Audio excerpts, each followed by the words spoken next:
As luzes da cidade brilhavam como estrelas caídas, refletindo-se nas estreitas ruas de paralelepípedos enquanto a brisa noturna acariciava as varandas cheias de flores. No coração do Rio de Janeiro, onde a história e a modernidade se entrelaçavam em um ritmo vibrante, Clara caminhava com passos lentos, mas decididos. Seu vestido de seda vermelha ondulava atrás dela, deslizando como uma sombra sobre o asfalto úmido pela garoa que acabará de cair. A noite prometia ser diferente e cheia de possibilidades.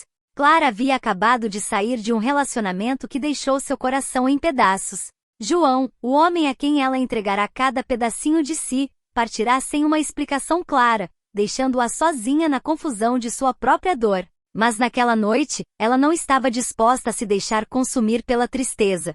Havia algo no ar carioca que a enchia de uma energia renovada, algo que sussurrava em seu ouvido que aquela era sua chance de recomeçar. Ela se dirigiu ao Café da Lua, um lugar que na juventude costumava frequentar com amigos, onde as conversas se estendiam até o amanhecer entre risadas e taças de vinho. O café havia mudado, assim como ela.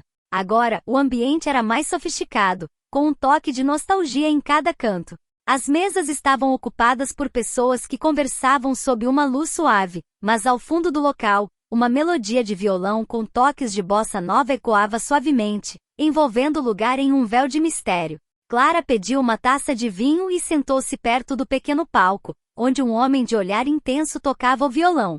Seus dedos moviam-se com precisão, mas havia uma paixão profunda em cada nota, como se ele estivesse contando uma história sem palavras. Cada acorde ressoava em seu peito, ecoando a própria turbulência que ela carregava dentro de si. Foi então que ela ouviu, do outro lado do café, sentado no balcão, um homem de olhos escuros a observava com uma mistura de curiosidade e familiaridade. Ele tinha uma presença que não passava despercebida, e embora não reconhecesse, havia algo nele que parecia inquietantemente próximo. Clara se levantou e se aproximou com a segurança de quem sabe o que quer. "Posso te fazer companhia?" perguntou ele, com um leve sorriso nos lábios. Clara assentiu, sentindo o coração acelerar levemente. Eles começaram falando sobre coisas comuns, o rio, a música, os lugares que ambos frequentavam. Ele se chamava Lucas, um artista que havia voltado à cidade depois de alguns anos fora, viajando por aí. Havia algo magnético em seu jeito de falar, uma confiança que a atraía sem esforço. Mas também havia nele um fundo de melancolia, como se as noites cariocas que ele viverá também fossem cheias de histórias que ele preferia guardar. Conforme a noite avançava, as taças de vinho se sucediam, e as palavras entre eles ficavam mais íntimas. Lucas a escutava com uma atenção que ela não sentia há muito tempo, e aos poucos, Clara começou a se abrir, a falar sobre João, sobre a traição que ainda doía.